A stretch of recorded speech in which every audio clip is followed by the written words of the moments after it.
She walked out of the delivery room holding her baby, looked down at the tiny face, and froze. "This isn't our baby," she said. Her husband smiled, thought she was joking, but she wasn't smiling. She was staring at the infant in her arms with something close to panic, because this baby was wrong. The features were wrong. The skin tone was wrong. Everything was wrong. And in that moment, Michelle Carter made a choice that would bring her to this courtroom. She said the hospital made a mistake. She said the babies were switched. But her husband had started to wonder if the real mistake was something else entirely. For years, Lauren Lake has presided over moments families fear and need the most. Calm presence, firm voice. In her courtroom, truth doesn't entertain, it decides. And today, a woman's desperate claim would be tested.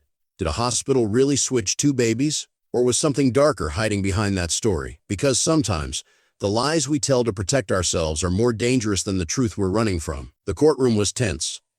On one side sat Michelle Carter, 31 years old, hands folded tightly, face set in determination. On the other side sat her husband, Daniel Carter, 34, arms crossed, jaw tight. He looked like a man who'd been lied to one too many times, and between them, a 4-month-old baby girl named Emma. A baby that Michelle claimed wasn't theirs. A baby that Daniel was starting to believe might not be his. The judge looked at Michelle. "Mrs. Carter, you've come to this court with an unusual claim. You say that your daughter Emma is not biologically yours or your husband's. You believe the hospital switched babies at birth. Can you explain why you think that?" Michelle's voice was firm. "Your Honor, when Emma was born, I looked at her and I knew something was wrong. She didn't look like me. She didn't look like Daniel. Her skin tone was different. Her features were different. I told the nurses right away. But they said I was being paranoid.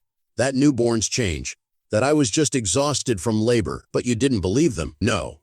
Because a mother knows. I carried that baby for 9 months. And the baby they gave me wasn't the one I carried." The judge turned to Daniel. "Mr. Carter, what was your reaction when your wife said this?" Daniel's voice was controlled, flat. "At first, I thought she was joking. Then I thought she was just emotional. Postpartum hormones or whatever. So I tried to calm her down, told her Emma was beautiful, told her she was ours.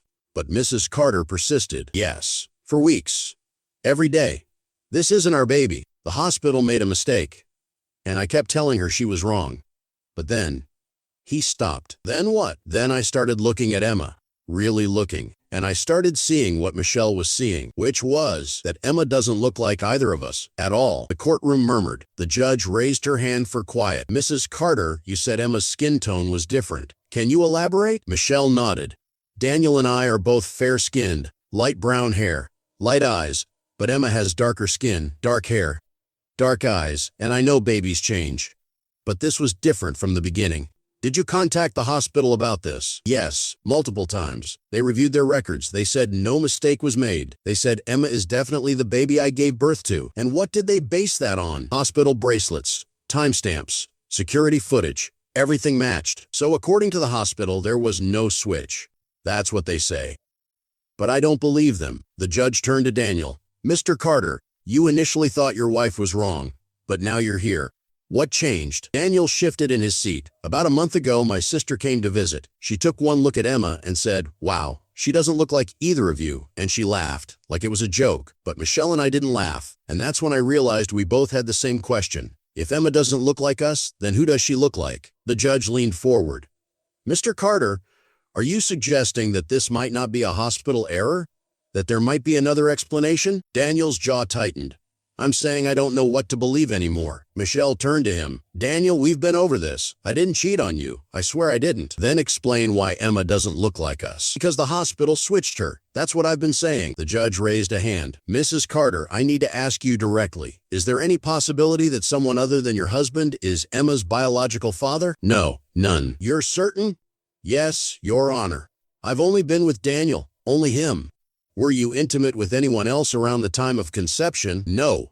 Not even once." "Not even once." The judge studied her. "Mrs. Carter, you're very insistent that the hospital made an error. But hospital baby switches are extraordinarily rare. Security protocols have been tightened significantly over the past few decades. Electronic tracking, ID bracelets, footprints. It's almost impossible for a switch to happen." "Almost," Michelle said.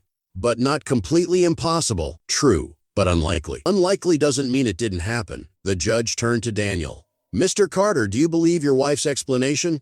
That the hospital switched babies? Daniel hesitated. I want to believe her. That's not what I asked. No, I don't know if I believe her. Why not? Because it's such an extreme explanation. And sometimes the simplest explanation is the right one. Michelle's voice rose. What are you saying? Daniel looked at her. I'm saying maybe there's a reason Emma doesn't look like me. A reason that has nothing to do with the hospital. Michelle's eyes filled with tears. I can't believe you're saying this. I can't believe we're in this courtroom. The judge intervened. Mr. Carter, are you questioning whether you're Emma's biological father? Yes, Your Honor, I am. The courtroom erupted. People whispered. Gasped. Michelle put her face in her hands. The judge called for order. Mrs. Carter, your husband is questioning paternity.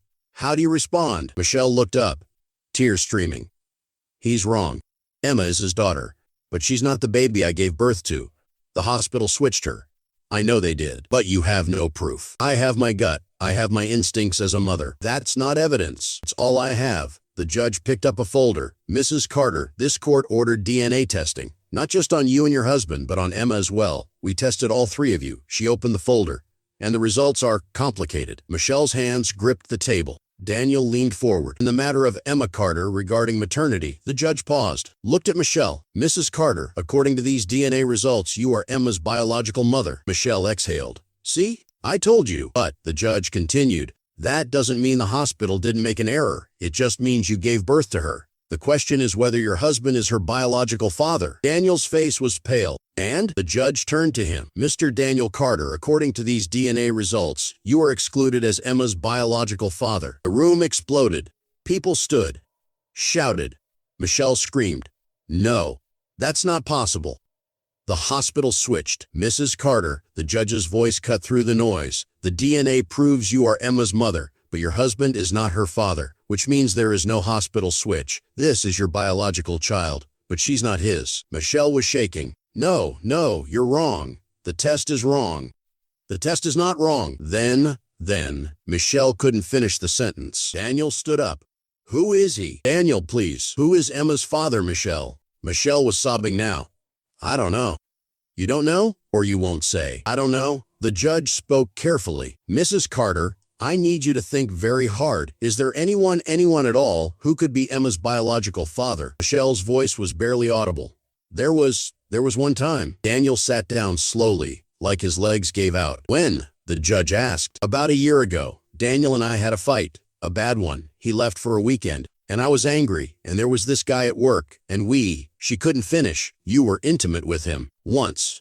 Just once. And I regretted it immediately. Did you tell your husband? No. Why not? Because I was ashamed. Because I thought if I just forgot about it, it would go away. But then you got pregnant. The KS. And I thought it was Daniel's. I wanted it to be Daniel's. But when Emma was born, you saw features that didn't match. Michelle nodded. And I panicked. I couldn't admit what I'd done. So I said the hospital switched babies. I thought if I said it enough, maybe it would be true. The courtroom was silent. Daniel was staring at the floor. His hands were shaking. The judge spoke gently. Mrs. Carter, the man you were with, does he know about Emma? No. What's his name? Michelle hesitated. Then, Marcus Reed.